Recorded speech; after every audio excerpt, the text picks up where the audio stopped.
It's time to get just a little bit on the cozy side, because today we're going to be doing a little bit of a deep dive of sorts into Fish in a Tree. Written by Linda Mullery Hunt. This book, I think I've said it before in a previous book tag video, that this book is a good example on my issues with the public school. It is also, and I don't think I've said this in a previous video, it is also a good example of the teacher and that I strive to be whenever I am working with children. So let's get into this a little bit. I'm going to try very hard to keep this under 20 minutes because that's how long my battery's going to last today. So here we go. Fish in a Tree follows Allie.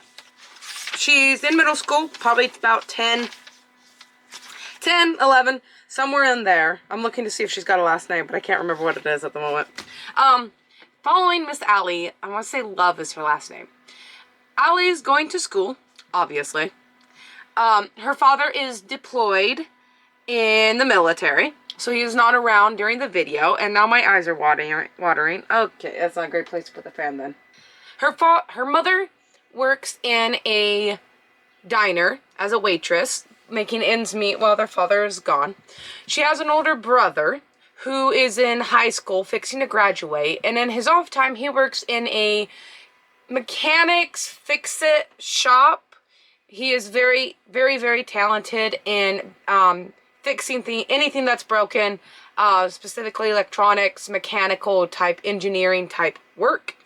And then there's Allie herself. And Allie has a bit of a problem. Hang on, I gotta go look up, because I think I wrote the brothers. Travis is the brother's name, because he's important. He's a little bit very important. Oh, also, Allie's grandfather, who she was very, very close to, passed away a little bit before the book begins. Now, this whole book follows Allie and her experience in school, specifically under one teacher, but we'll get there. We're not there yet.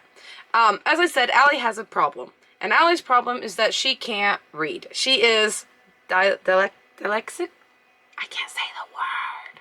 She can't read. The words, they just don't work. The letters kind of move around. It gives her a headache and everything. She can't read. And she hasn't been able to basically her entire life. And it has caused multiple problems and multiple issues within her school life. She is tagged as a troubled kid, a problem child. She's constantly being sent to the principal's office, constantly getting in trouble with other teachers. The book begins with her getting sent to the principal's office because her current teacher is fixing to go on maternity leave, and they are throwing a little bit of a baby shower for her, and she gets her this really pretty, beautiful card that has a bunch of beautiful flowers on it, and she thought that her teacher would really like it because she really likes flowers. What she didn't know was that the card was actually a sympathy-led card. So, for obvious reasons, this is taken wrong by the teacher and the principal and all of this. Throughout her whole time being in school, Allie makes sure to cover her tracks that she can't read. Nobody knows, nobody picks up on it, that she cannot read, and it's not, or isn't easy for her to do, and she can't read. That's how the book begins. So teacher leaves, she gets the new teacher, and it's the new teacher who she builds a relationship, builds a friendship with throughout the entire book. A Mr. Daniels.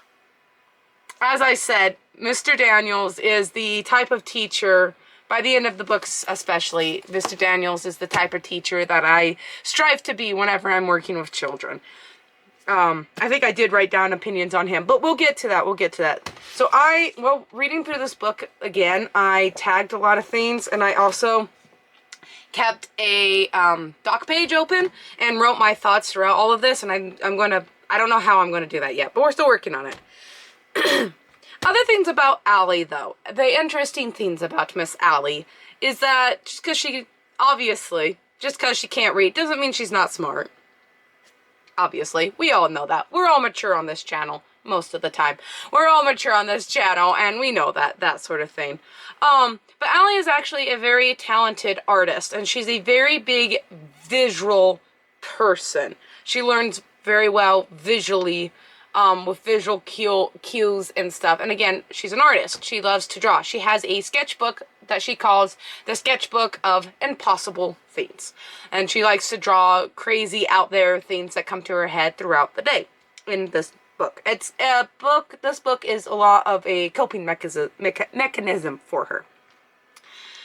On top of all of this, though, while reading through this book, something else I picked up on Miss Allie is that she's also a deeply empathetic, I think is the word I want, person.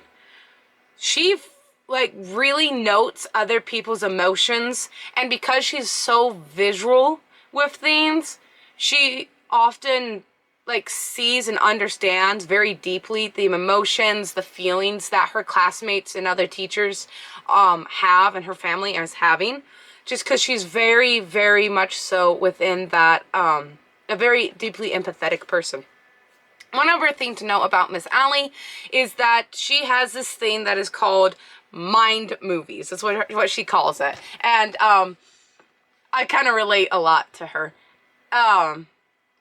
When things come up, or like a weird sentence is thrown out there, her mind will immediately picture it in movie form, and then draws out the whole movie, like what happens and everything, or at least with that scene. And she sees it and she calls these things mind movies, because they just play in her head like movies. Like she can visually see all these different things happening, coming from different what ifs that has happened throughout her day. Which, I'm going to talk a lot about her and a little less about the book at the moment, I guess. It's something that I can relate to as well. I'm a very imaginative person. I do have a tendency of getting lost. I don't want to say getting lost, but I am very imaginative. A lot of time, if there is a comment or an idea of a story, my brain will immediately run with the whole story and come up with a long what-if, long narrative to whatever just happened or whatever situation I just witnessed or something. So I relate very heavily with her. I also relate a lot with her when it comes to this, the deeply empathetic part of her as well. So, anyways, Miss Allie has a new teacher, Mr. Daniels. Mr. Daniels is a very enthusiastic, engaging, creative teacher. He spends the entire book trying to... Ooh, what's a good way to word this? He spends the entire book trying to break down the walls that all of his students have built, get to know them on a personal level, and goes out of his way to help them with all of their unique abilities. And he also works very hard to take away labels. A lot of the students, a lot of the characters that we are introduced in Allie's classroom under Mr. Daniels, each have their own little something that is going on, which is very mirror of real life. Everybody has something in their lives. Everybody has things happening, good or bad, that's going on. And we don't always see it, and we don't always acknowledge that that can be the reason that someone is acting a certain way, again, whether good or bad. So he goes out of his way to try to see that and take away the labels that have been put on the kids for their certain things. Allie obviously has the title of not being very smart, of being dumb, because she can't read, she doesn't participate in any questionnaire, she gets bad grades, all of that. One of the other kids is Oliver. I put the label, which is kind of a bit of being a hypocrite, I acknowledge, but it is heavily implied that he is ADHD. He's very active, energetic, he's very much so talking non-stop, can't sit still type person. I like him, though. He's very funny to me. He also has something to know about him, is that he does have a sick little sister in the hospital, probably with leukemia. Again, the book doesn't specifically say, but just picking up on things, that's what I kind of guessed it being. So that plays a part in a couple of the things on how he views the world. Albert is a walking Google page, is what I literally wrote out for him. Very smart, intelligent person. He models himself after Spock more often than not. He names drops Spock a few times within the book, like Star Trek. But he just knows a lot of random facts about whatever going on. It is, I wrote down that it is implied that he was being beaten at home. I'm trying to think of a word that I can use. Actually turns out that he's not. He was just being bullied by some kids at, some older kids that were picking on him and bullying him, and that was being implied there. So I didn't correct my Google Docs on finding that out, which is cool. There's Shay, who's the main girl. Jessica is her best friend. So there's May and Jessica. No, Shay, sorry. Shay and Jessica. It is later revealed down the line, as it often is, that bully trope being that her parents are very heavy-bearing or overbearing, very yelly, dramatic. They only give her good praise when she comes out on top. So she's always just like, comes off as this overachiever, but it's because she's got these overbearing parents behind her. Keisha, who I wrote, my only note for Keisha is she's not afraid. Okay. Very helpful description there. I don't remember specifically if there was anything behind her. I can't think of any offhand. She is Allie's best friend by the end of the book. They become friends throughout the book.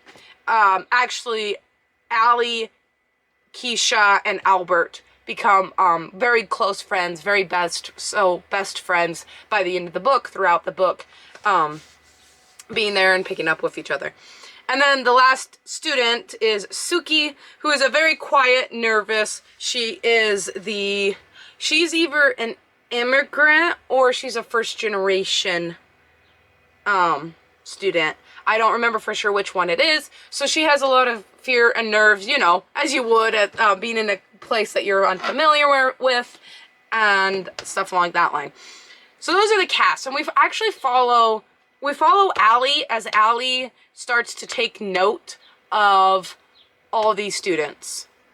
I don't know why. It's one of those small things with this book. It's like, these are her her peers that she knows from the get-go. So why she starts finding all of this stuff out about them now, I couldn't really tell you. It's not really told in the book. But she starts taking notice of all these other students. And I guess part of it is because Mr. Daniels kind of starts opening her eyes a little bit on this. Because as I said, Mr. Daniels, well, sees all of this and throughout the book learns all of this about his students. But he goes out of his way to not label them, to help them with their different problems that are going on. Never degrading, never talking down to them, just trying to meet them at their level and just helping them with what they do.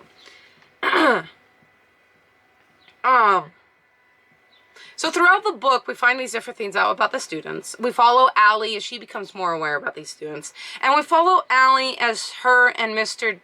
Daniels starts to kind of get to know each other a little bit. I think I wrote down when I started suspecting that he started suspecting. Okay, chapter 16 is about when I start guessing that Mr. Daniels is putting it together that Allie can't read, and that's one of her bigger driving points. So he catches on rather quickly, rather quickly for the most part into the book, and then later he does straight up talk to her about it, which is pretty cool. But he starts doing his best to help her, and she has a wall built up and keeps not letting him in, which is a good way of wording that, I guess. Very much so just kind of fighting all of it, because she is very determined in believing that she is not a very smart person, that she is dumb, that she can't write, she can't read, she can't do any of these things. And she lets all those words and names get to her from the other students, from other people. And one of the things that he says throughout the book that ends up actually getting her attention is a quote by, I thought the quote was by Einstein, but, one well, okay, I can't find where the quote is actually from. But the quote goes, "Everybody is a genius, but if you judge a fish by its ability to climb a tree, it will live its whole life believing that it is stupid." So throughout the book, as Mr. Daniels starts taking down the wall brick by brick between Allie and anyone else, basically, she starts to open up and starts to really see the other classmates. Again, being very, very empathetic. That's one way she becomes friends with both Keisha and Albert. Just being super empathetic and understanding and seeing things with them. But throughout the entire book, she just kind of starts stepping into this role of just noticing things and then acting upon that, helping other people. So by the end of the book, when they start voting for a class president, she's accidentally put on the ballot. Like, they have a full-on campaign, or a day of it, where they sit down and they're talking about it, and Mr. Daniels suggests that everybody write down the name of who they want, and she ends up being one of the two names, her and Jessica, who's the popular mean girl, of course. So they end up having a full rally. I think that's the next day. They have the full-on vote where the two of them come up, they talk, and then they have the ballot vote between them. And Allie ends up winning because she understands a lot of the students, and also because she doesn't make any outlandish promises, but honestly says her feelings, and says honestly she would try her best to make them happy and proud of her. And it ends up working. She ends up becoming class president. Also, throughout the book, at one point, when Mr. Daniels straight up talks to her about her not being able to read, he starts having these one-on-one classes with her, helping her to learn how to read a little bit differently, but still learning how to and getting better at it. Going back to her brother real quick, her brother is also a extremely creative, intelligent person who also has a problem with reading. And it is becoming enough of an issue that he's considering dropping out of high school and just going to fully work in the mechanic engineering type store. I don't even really understand what it was, but started working on that. So by a very, very sweet ending for the book, because Allie has gotten so much better at being able to read, being confident in herself, acknowledging that the labels that she was allowing people to put on her were not the labels that were her, that actually represented her.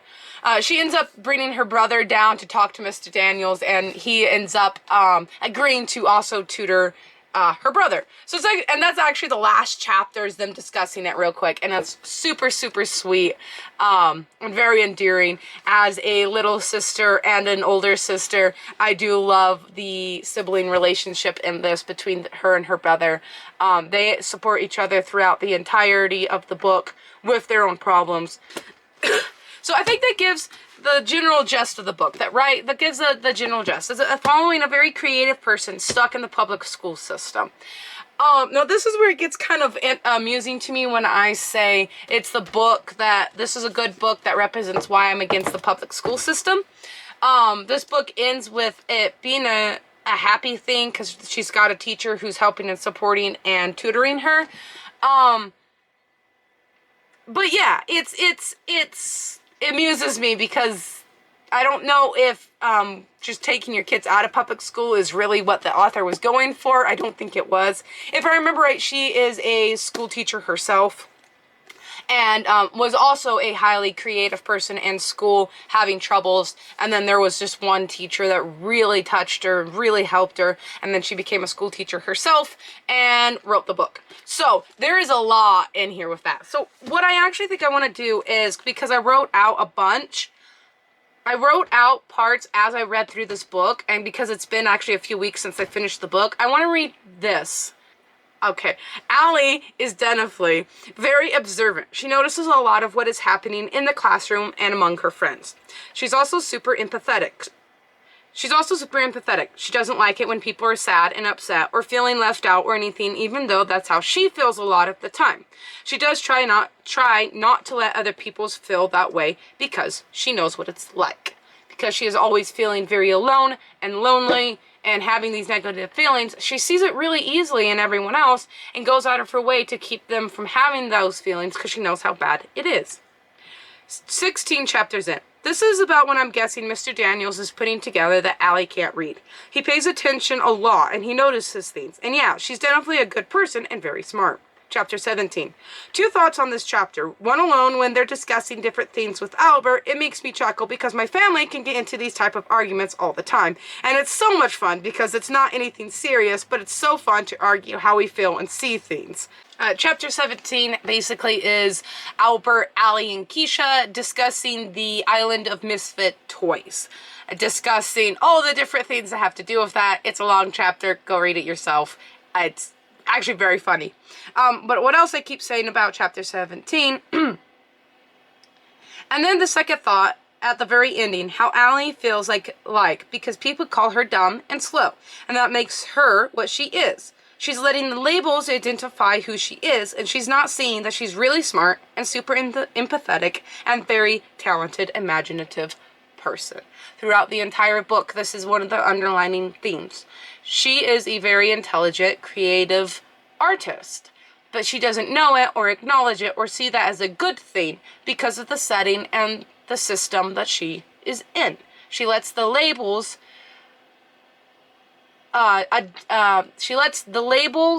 define who she is, whether they are accurate or not.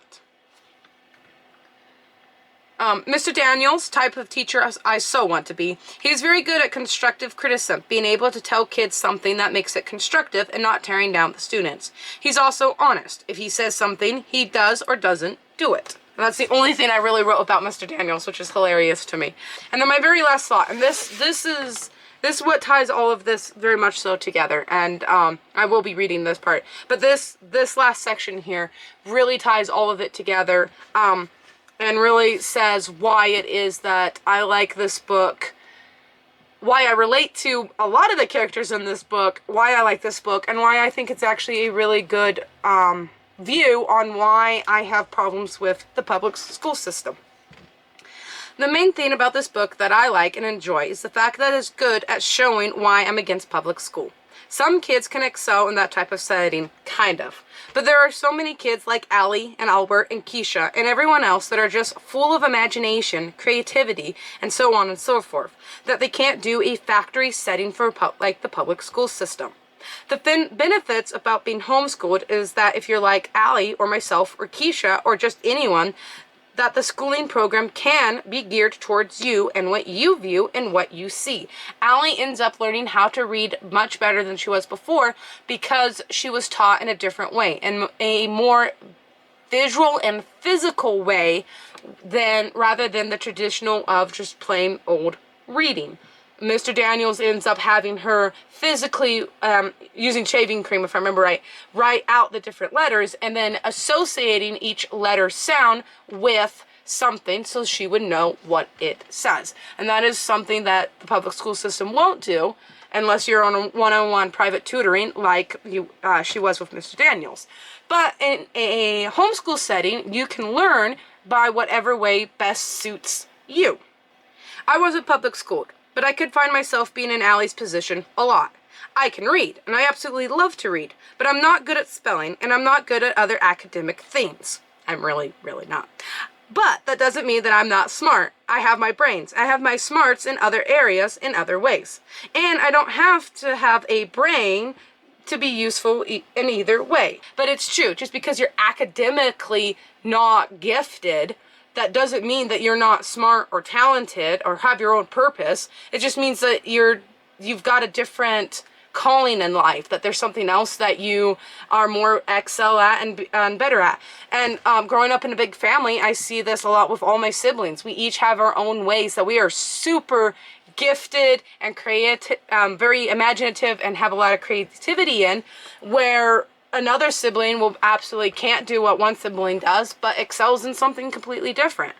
Allie is super sympathetic and empathetic. She would make a very good, fun, entertaining friend. She would be a really good friend because she would know what it feels to have the different feelings and be able to empathize and understand when you're having a good day or a bad day. By the end of the book, she ends up having a lot of sympathy and wanting to help Jessica, the mean girl, the bully from her class. She ends up seeing that she had been putting a label on her herself, and she wants to change that. So she does try her best to become friends with her. It doesn't work, unfortunately. Sometimes that's just how these things go. So yeah, that is my quick rendition of Fish in the Tree by Linda Moully Hunt. I do recommend that you do go read it yourself. I do think it's a good story within itself. It's a coming-of-age type story. I love coming-of-age type stories. But again, I do think that it is a really good showcase on why the public school system does have its problems. Because there's so many kids like Allie, or Oliver, or Albert, or Keisha, or Jessica, who just ends up falling through the cracks because they can't keep up with the factory setting of a public school system. Recommend the book. Go read it. It's a really good read. Read it with that in mind, being like, if this was your kid or if this was you, what your experience with public school would actually be. Yeah, that's all I've got to say.